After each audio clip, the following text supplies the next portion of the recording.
L'organisation fiscale de l'entreprise. Au sommaire. Après une introduction, nous verrons dans une première partie les différents impôts. La deuxième partie concernera le calendrier fiscal de l'entreprise. Nous terminerons par une conclusion.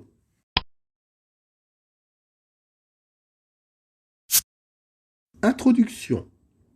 Les services comptables et financiers d'une entreprise communiquent régulièrement avec les services de l'État, interlocuteurs fiscaux, pour effectuer leurs démarches fiscales telles que l'établissement de déclarations, le paiement, les demandes d'informations, les litiges. Selon son importance, l'entreprise s'adresse aux services des impôts suivants. Pour les PME, les commerçants, les artisans ou encore les agriculteurs, un interlocuteur unique est désigné. C'est le service des impôts des entreprises, CIE. Pour les grands groupes ou les grandes entreprises, un interlocuteur spécifique est désigné, la direction des grandes entreprises, DGE. En définitif, l'ensemble des déclarations de résultats ou de TVA sont effectuées par échange de formulaires informatiques, c'est la télédéclaration. Les règlements, eux, sont réalisés grâce à un compte en ligne, un compte fiscal professionnel, c'est le télépaiement.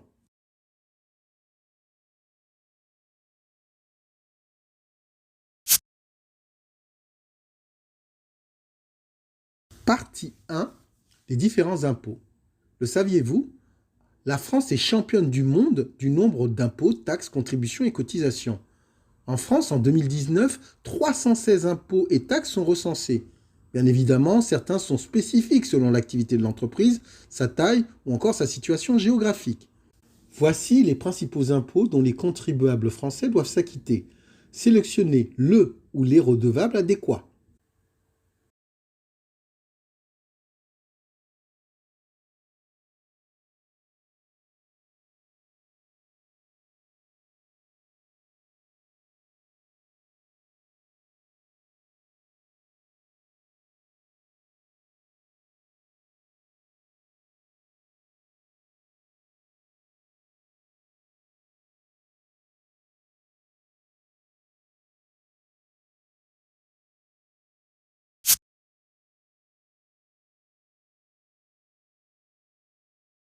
Partie 2. Le calendrier fiscal de l'entreprise. Vous effectuez un stage au cabinet comptable Crotty. Cette entreprise suit des dossiers de déclaration et de paiement relatifs aux impôts de plusieurs sociétés. Monsieur Crotty, expert comptable, vous demande de compléter le calendrier préparatif des déclarations et liquidations des impôts à partir du tableau des clôtures, document 1, et des renseignements fournis, document 2. Le cabinet d'expertise comptable Crotty gère 31 dossiers relatifs à des entreprises soumises à l'IS et à la TVA. Elle doit remplir les déclarations et effectuer le paiement des différents impôts. L'objectif du calendrier est de savoir à quel moment on va réaliser ce travail. Commençons par la TVA. Les déclarations et les paiements de TVA ont lieu le 21 de chaque mois. Monsieur Crotty désire que le travail soit traité 2 jours avant la date butoir. En tenant compte des jours fériés et des week-ends, on obtient les résultats suivants. Passons à la taxe d'apprentissage en tenant compte de 2 renseignements fournis. En effet, la taxe d'apprentissage généralement a lieu le 28 février. Monsieur Crotty désire que ce travail soit traité 2 jours avant. On obtient donc comme date le 26 février. Passons aux acomptes sur le calendrier.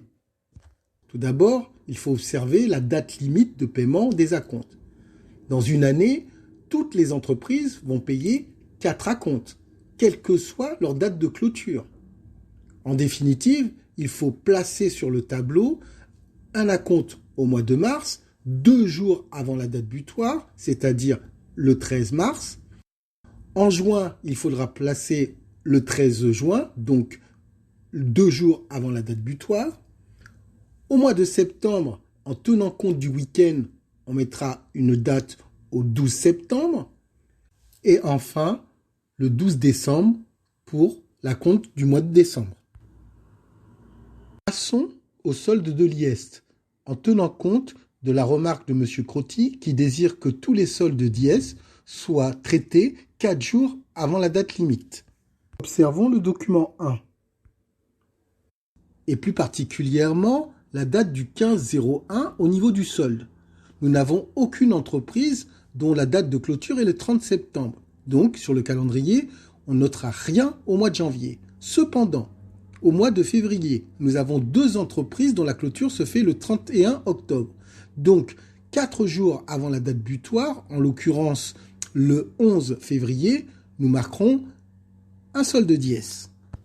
Nous n'avons aucune entreprise dont la clôture est en 30 novembre. Donc, il n'y a rien à écrire sur le calendrier au mois de mars. Cependant, au mois d'avril, nous avons un solde d'IS pour 19 de nos entreprises qui ont une clôture au 31 décembre. En tenant compte de la remarque de M. Crotti, nous mettrons sur le calendrier le 9 avril. Nous avons aussi à gérer les entreprises dont la date de clôture est le 30 juin.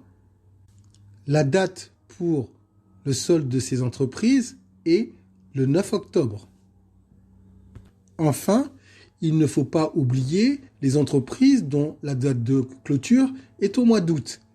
Il y en a 3, donc la date butoir pour l'IS en tenant compte de la demande de M. Crotti est le 10 décembre. Une entreprise prévoyante doit tenir à jour un calendrier fiscal.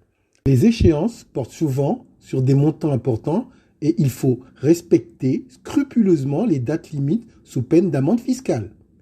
Parallèlement, l'entreprise se doit d'avoir une trésorerie suffisante pour faire face aux montants à verser.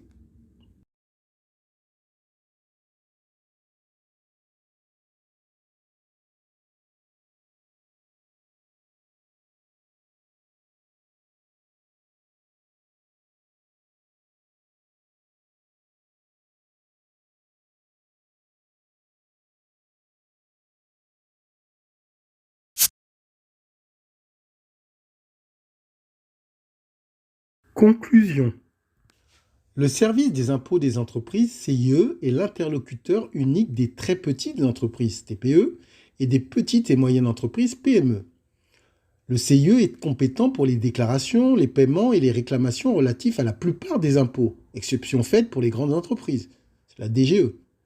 Ainsi, on observe une volonté de simplification des procédures administratives et fiscales. Ces améliorations engendrent une utilisation des outils informatiques, une imbrication des différents services publics, mais surtout des économies importantes. En effet, on constate que l'espace abonné professionnel permet aux entreprises d'accéder aux différentes démarches en ligne. Elles peuvent déclarer et payer la TVA, payer l'impôt sur les sociétés, consulter des déclarations fiscales ou encore déposer des demandes.